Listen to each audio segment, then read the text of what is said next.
Ouran High School Host Club. And this is another anime I started watching on Netflix just out of curiosity, more than anything else. Now, I'm not a big fan of romantic comedies, but anime certainly has a style of telling them that is really fun to watch. Ouran is the name of an elite private high school academy in Japan, where, as the narrating character puts it, the school's handsomest boys with too much time on their hands entertain young ladies who also have way too much time on their hands. I'm not going to give the premise away, as it's really almost impossible to describe the plot and its appeal without giving away some of the key twists, but it's kind of what it sounds like. A light comedy exploring the stories and antics with this reverse harem, these boys who have set up a host club where they entertain and indulge and flatter girls that come to them for that exact reason.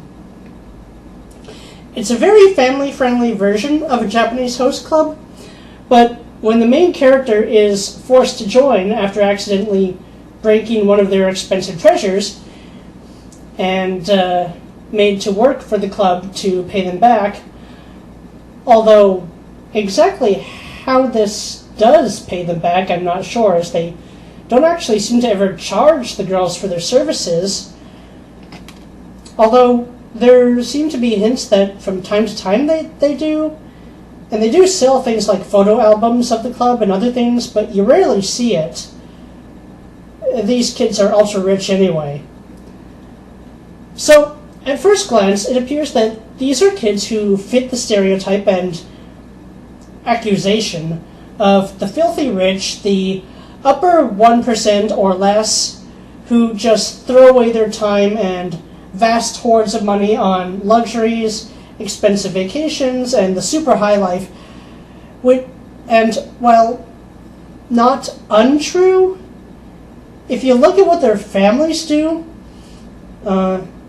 they have built and they run big companies that employ thousands, perhaps tens of thousands of people, and the money that they spend and pay to their employees cycles through the economy and the population, trickling down even to the poor people at some level.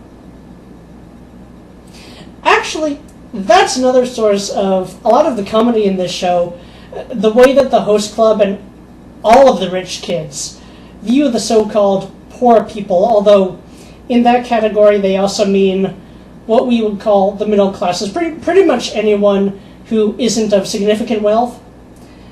And it's not mean-spirited at all, it's just their naivety. And it's hilarious. The first two episodes each end with very amusing surprises, and after that I was totally hooked. This show is so much fun that I couldn't stop watching and laughing, and that's what sets it apart from most shows and movies labeled as romantic comedies. It's really, really not my genre, and yet this fast became one of my favorite anime series. And even though there are several deep and heartwarming moments, it's mostly a playful type of funny, which I very much enjoy, and I think that's what makes it work so well.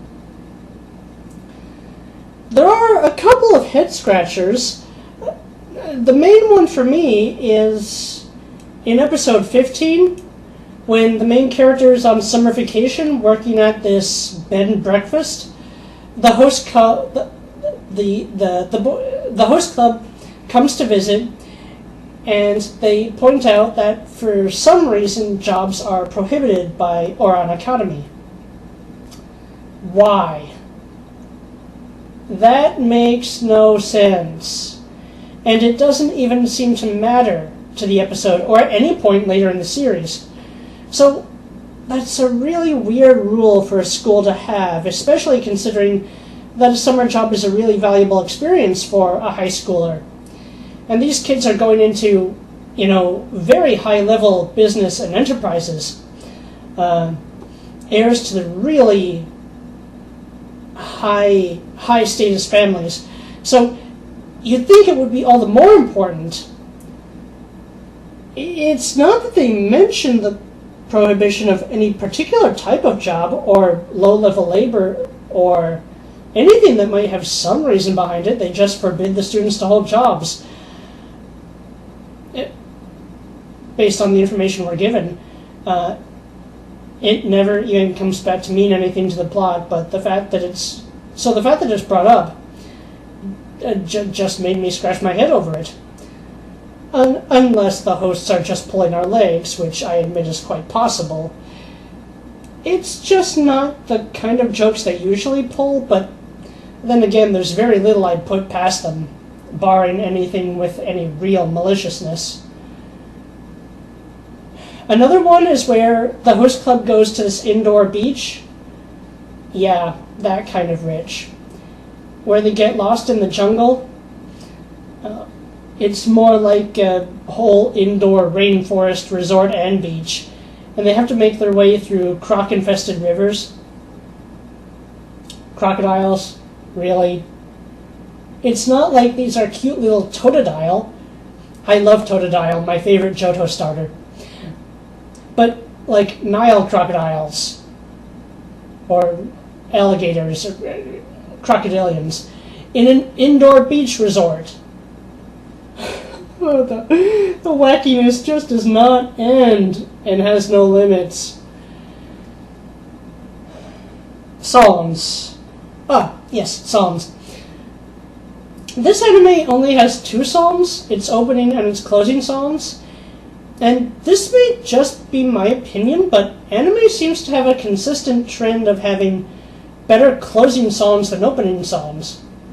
I like both in this series, but as usual, while the opening song is very good, I still like its closing song even more. So, as I said, as soon as I gave the first few episodes a try, I became a total fan. If you haven't seen this anime yet, pick it up. It is one of the most fun series I've ever seen, and it's available to watch on Instant on Netflix right now. In a little while, I'm going to do a part 2, a spoilers review, you could call it, and I'll talk a lot about what I specifically enjoy.